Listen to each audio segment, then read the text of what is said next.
Hi, and welcome back to our series on mythology and folklore. Today we are discussing Chulainn from Irish Folklore. He is an interesting figure to me who is not nearly discussed enough when we discuss about mythology and folklore and whatnot.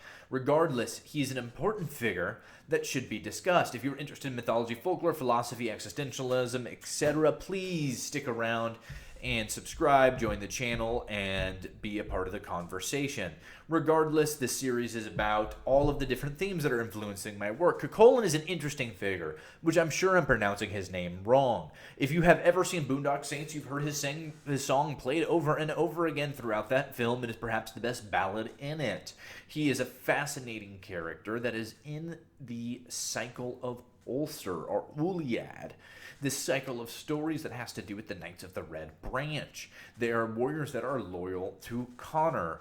Chulainn roughly translates to Cullen's hound, Connor's hound, etc., etc. He basically is he who works for Connor. He is the monster that is used and ushered out to fight the enemies of Chulainn. This is at the beginning of the 1st century. He's born of Sintante, which I'm sure I pronounced wrong, and is the son of the god Lug.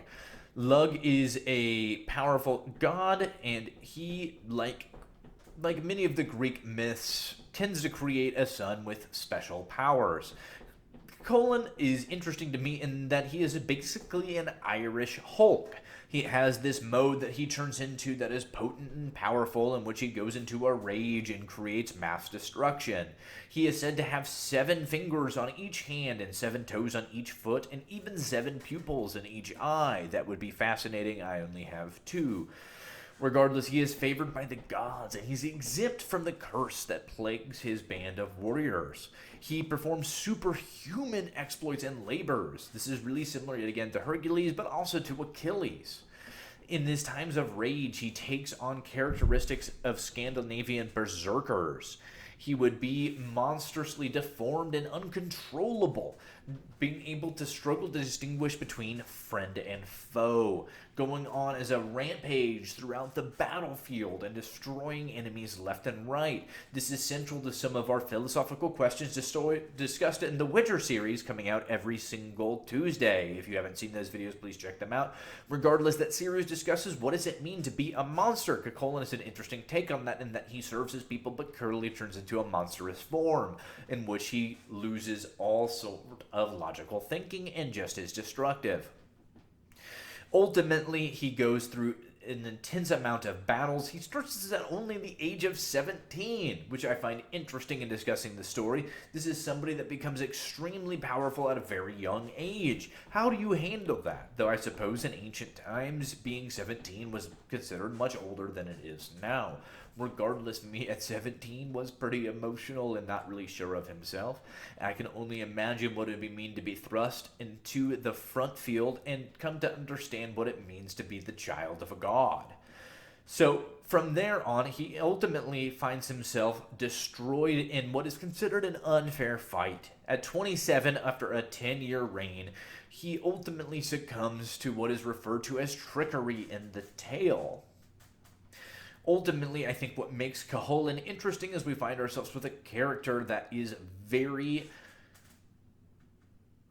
much the epitome of duality. A Dr. Jekyll and Mr. Hyde.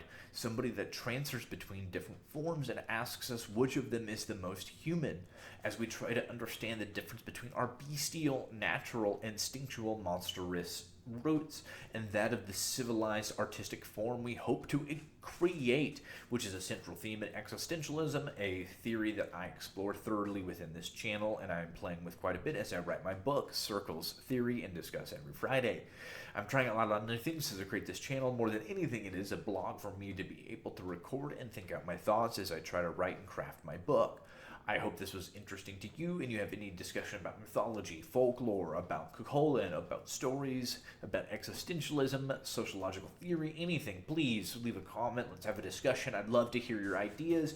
I think everyone has the ability to create, and the way that you process information is important. Regardless, there's videos coming out Monday through Friday covering every topic from mythology to folklore to philosophy and to literature. I also discuss how it is going in writing my book. You can check these out Monday through Friday. Please stick around. If you like this video, please check out another. Look at others on the channel. Please subscribe. I would be glad to have you be a part of the conversation. Until next time.